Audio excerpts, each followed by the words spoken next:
হিয়া কলিতা নমস্কাৰ শ্ৰদ্ধাৰ অধ্যক্ষ মহোদয় আৰু উপস্থিত সদন। উইনষ্টন চাৰ্চিলে কৈছিল, বিষয়বস্তুৰ ওপৰত গভীৰ অধ্যয়ন নকৰাকৈ চালে বেৰে কবোৱা কথা কৈ প্ৰকৃত সত্যক গাপ দিবলৈ চেষ্টা কৰাসকল মনৰ জগতত অন্ধ আৰু দূৰদৃষ্টিহীন।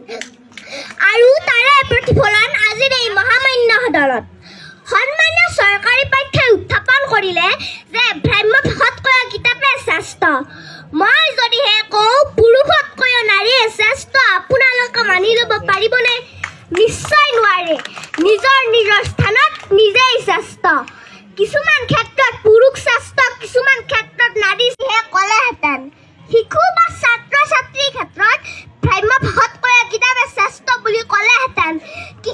কিন্তু কোনো স্থান, কাল, পাত্ৰ, পৰিধি, ক্ষেত্ৰ উল্লেখ নকৰাকৈ সকলোকে একাকাৰ কৰি এনেকুৱা এখন বিসংগতিপূৰ্ণ, অযুক্তিকৰ, অপ্ৰাসংগিক বিধেয়ক উল্লেখ কৰিলে, যাৰ সত্য নিৰূপণ কৰা আৰু গছত গৰু উঠাৰ বাঘৰ নেগুৰেৰে কাণ খোজোৱা একেই কথা।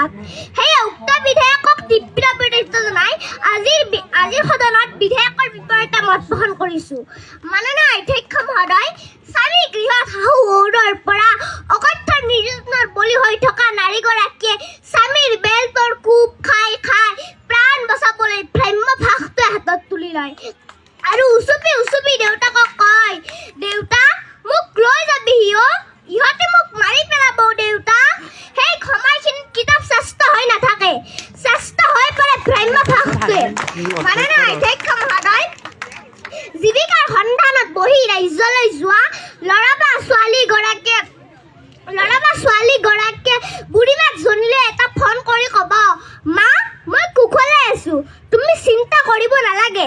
এগৰাকী মাকৰ বাবে ভ্ৰাম্য ভাষাটোৱে শ্ৰেষ্ঠ হৈ পৰে সেই সময়খিনিত।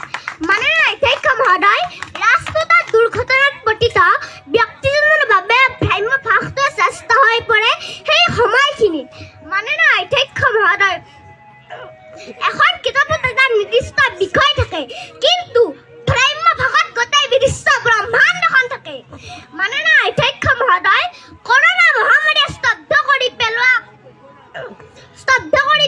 শিক্ষা ব্যৱস্থাক গতিশীলতা প্ৰদান কৰিছিল একমাত্ৰ ভ্ৰাম্য ভাষাই। মাননীয় অধ্যক্ষ মহোদয়, মই কিতাপৰ বিৰোধী নহয়, কিতাপ পঢ়ি ভাল পোৱা মই জনে আজিৰ এই বিসংগতিপূৰ্ণ বিধেয়কখনৰহে বিৰোধিতা কৰিছো। কিতাপ আমি পঢ়িব লাগিব, কিতাপ আমি লিখিব লাগিব, কিতাপ আমি প্ৰণয়ন কৰিব লাগিব। কিন্তু ইয়াৰ অৰ্থ এইটো নহয় যে কিতাপক শ্ৰেষ্ঠ কৰিবলৈ গৈ ভ্ৰাম্য ভাষাৰ ভূমিকাক নৎসাৎ কৰিব। স্থান, কাল, পাত্ৰ ভেদে ভ্ৰাম্য ভাষাটো শ্ৰেষ্ঠ হৈ পৰে। সেই এটা বাক্যত ভ্ৰাম্য ভাষাতকৈ কিতাপে শ্ৰেষ্ঠ বুলি কোৱাটো যুক্তিহীন। সেয়ে উক্ত বিধেয়কখনক প্ৰত্যাহাৰ কৰিবলৈ অনুৰোধ জনাইছো। ধন্যবাদ অধ্যক্ষ মহোদয়, ধন্যবাদ সদন।